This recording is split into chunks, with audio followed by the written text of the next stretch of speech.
মাননীয় স্পিকার, আপনাকে কড়া হেডমাস্টার হিসেবে দেখতে চাই না, নারী বান্ধবী স্পিকার হিসেবে এই সংসদে দেখতে চাই।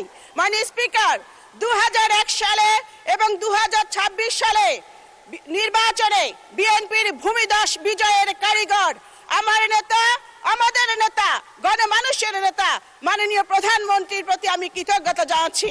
মাননীয় স্পিকার, এই সংসদে সংরক্ষিত নারী আসনকে অতীতে 30 সেট অলংকার হিসেবে বলা হতো।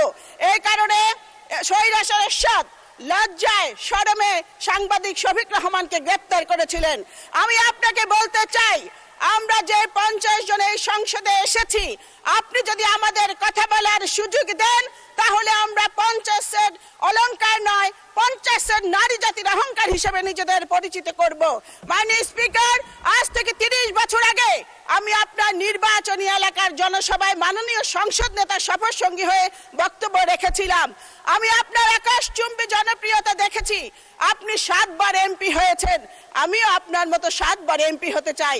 এই কারণে এই সংসদে কথা বলার সুযোগ চাই। মাননীয় স্পিকার,